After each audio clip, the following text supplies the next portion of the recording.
o Afeganistão, na verdade, ele talvez tenha sido o país que tenha mais influência, né?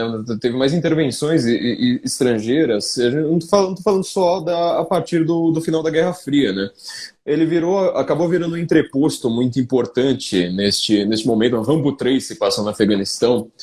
Porque, na verdade, quando a gente pensa assim em país, a gente está olhando para o mapa, mas quando você vai olhar para o território de fato, ele é um grande deserto. Ele é um grande deserto montanhoso. Todo deserto montanhoso ele acaba virando um entreposto de alguma forma, entendeu? Porque é um território que literalmente não tem Estado. Você não tem como fazer uma instituição, qualquer que seja ela, boa, ruim, positiva, negativa, funcionar ali. Ela não chega até os habitantes dessa região.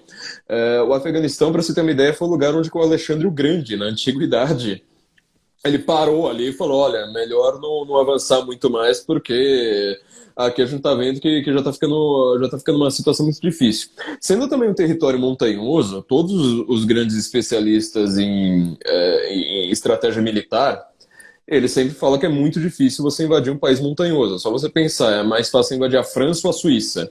Hitler olhou para a Suíça e falou, não, melhor deixar para lá, né?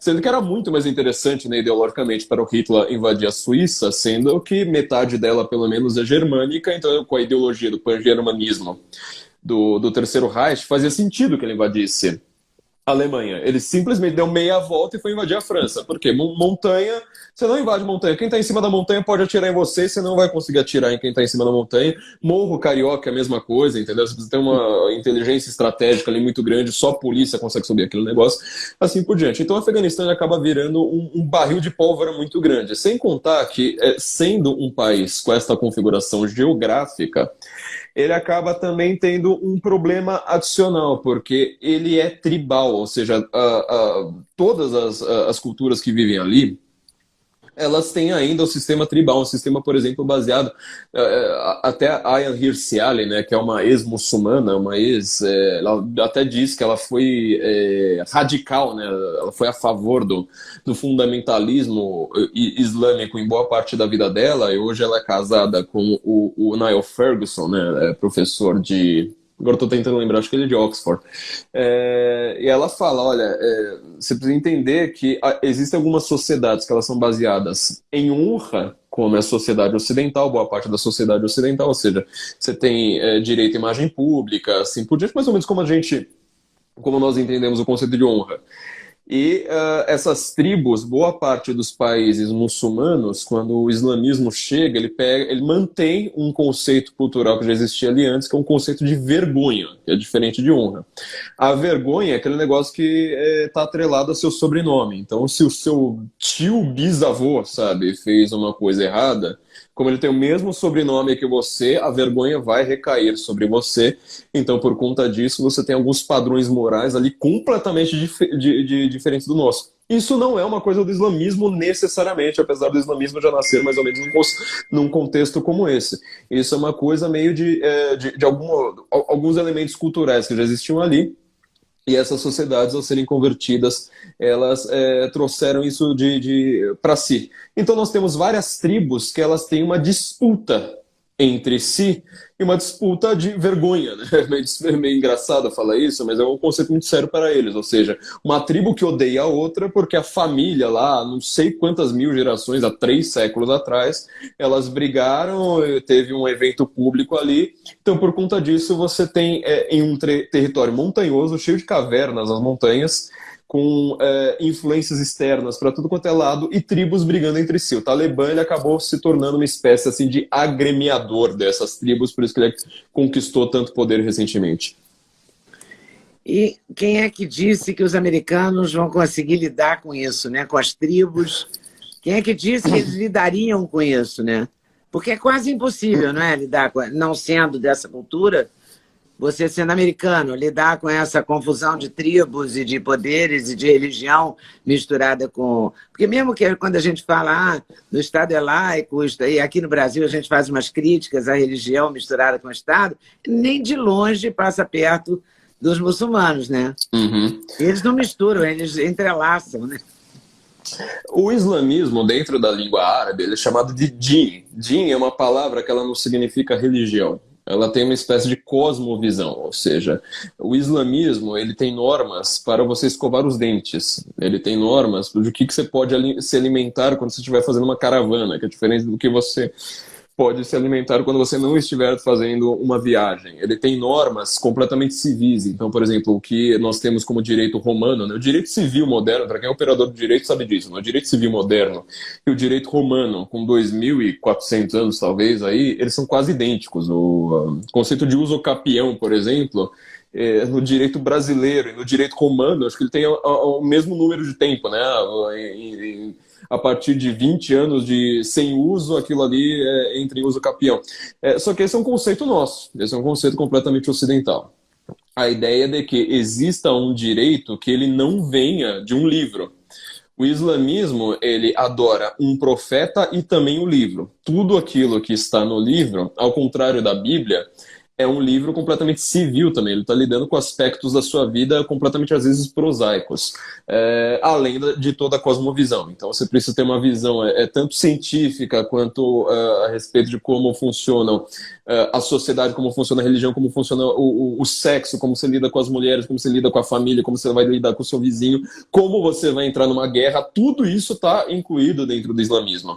Porque ele não funciona como uma religião, ele não tem o mesmo conceito que nós temos, por exemplo, dentro do judaísmo, dentro do cristianismo e mesmo dentro de algumas religiões orientais, ou seja, existe Estado, existe religião.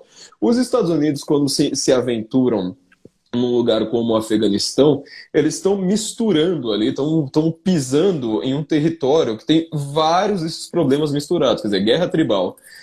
Algumas dessas agremiações modernas, porque o Talibã não é uma coisa, existe há 500 anos. Não, o Talibã foi inventado aí sei lá, acho que na década de 70, se duvidar, quando ele começa a virar o que ele é hoje, né? Você tem todas essas questões do islamismo, porque quem você vai favorecer também são islâmicos, né? Isso é um choque muito grande para algumas pessoas, mas é o normal da vida quando você vai fazer uma intervenção em um país como a Líbia, a Síria, o Afeganistão, o Paquistão, qualquer um desses países, porque você precisa ter um monte de muçulmanos do seu lado, que lutem da mesma forma. E acaba tendo uma complicação ainda maior hoje em dia, porque você chega lá, você está num território montanhoso, todo mundo com a cara coberta, e eles não usam uniforme, porque eles se entendem entre si, eles sabem, se aquele cara tá naquela montanha, ele é daquela tribo, se eu tô nessa, eu sou dessa tribo. Não é igual, sabe? Você pensa num filme na década da Segunda Guerra, né? Que o soldado americano tá com uniforme, o soldado nazista tem um capacete diferente. Não, você chega lá, você fala, tá, pra mim é tudo, pra mim é montanha A, montanha B. Todo mundo sem uniforme e você não sabe nem pra onde atirar. É literalmente isso, né? Não é exagero retórico, não. Pois é. Então a situação ali foi, assim, era um receituário para o desastre, né? A situação no Afeganistão nunca foi boa e com as intervenções americanas acabou piorando bastante também. Você acha que essa saída foi abrupta, foi no tempo certo? O que aconteceu, o que estava previsto? Porque o Biden diz, nós ficamos surpresos com o Talibã assumir tão rápido. Por que será, né? É loucura isso, porque qualquer um sabia que eles iam assumir, né? Eles iam tomar, não sabia? Ou é muita loucura achar isso? Eu não sei onde que o Biden tá com a cabeça. Na verdade, eu sei, né? É uma retórica que fala A e fala menos A 2 minutos depois e ninguém cobra coerência, né? Ninguém cobra nada disso dele. Bom, o Afeganistão é a guerra mais longa da história americana, né? Nenhuma guerra durou tanto. A gente tá completando aí praticamente 20 anos dessa guerra. E sem a menor chance dos Estados Unidos ganharem. É uma das maiores derrotas americanas de todos os tempos, né? A gente fala muito, por exemplo, da questão do Vietnã, que ele ganhou militarmente e perdeu culturalmente, né? Justamente o que eu chamo de Infowar, né? A guerra de narrativas. Foi completamente perdida pelos Estados Unidos, foi um desastre para os Estados Unidos, apesar de que eles ganharam em campo militar, conseguiram lá pegar Saigon e enfim, né? Já o Afeganistão não. O Afeganistão, em primeiro lugar, você não sabe nem o que é este país de fato. E o Afeganistão em si é um país completamente artificial. E a gente vai ter que voltar um pouquinho no tempo para explicar isso, porque ele, na prática, boa parte desses estão, né, que estão lá no meio, né, Turcomenistão, Uzbequistão, não sei mais o que, boa parte deles eram repúblicas soviéticas. A grande Rússia, né, que eles faziam, é um conceito geográfico que está imbuído no espírito russo já há muito tempo. A Rússia também é um país relativamente novo, né? Como país, mais recente do que o Brasil. Só que eles têm essa visão mítica de que eles precisavam pegar todo o território ali asiático que não tem a população. Tem uma população caucasiana, uma população, né, que tem a cara de europeia. Vários desses países, né? Cazaquistão, por exemplo, é tudo loiro de olho azul, né? Uzbequistão também é tudo mais branco que a gente. Então eles têm essa visão de pegar todo esse amplo espaço geográfico que tem a populações eslavas e pegar para si. Só que aí isso gera alguns problemas, vários problemas que a gente está vendo até hoje, porque alguns países ficam aí no meio do caminho e que são, na verdade, basicamente territórios, né? um deserto montanhoso. E um caso como o Afeganistão, você tinha uma monarquia constituída ali, essa monarquia foi uma das várias monarquias depostas na Primeira Guerra Mundial, né? Eu sempre repito a vida inteira que a Primeira Guerra, que é o período histórico que a gente menos estuda, é o que mais definiu o mundo que a gente teve hoje. Então você tinha um governo até então que ele é baseado em uma família real dinástica, que ela tinha relações com o Império Otomano, que também era muçulmano, tinha relações comerciais com os dois lados. O Afeganistão, para piorar tudo, que é o que a gente vai ter como grande problema nos próximos anos, ele está literalmente no meio da Rota da Seda. Gostou do corte que você acabou de ver? Vale a pena conferir com certeza, né? Então vai conferir muitos outros cortes no canal de cortes Leda Nagli. É claro que a entrevista completa você vai conferir no YouTube Leda Nagli, canal Leda Nagli do YouTube, você não pode perder de jeito nenhum. Valeu, tô te esperando, hein? Vem nessa!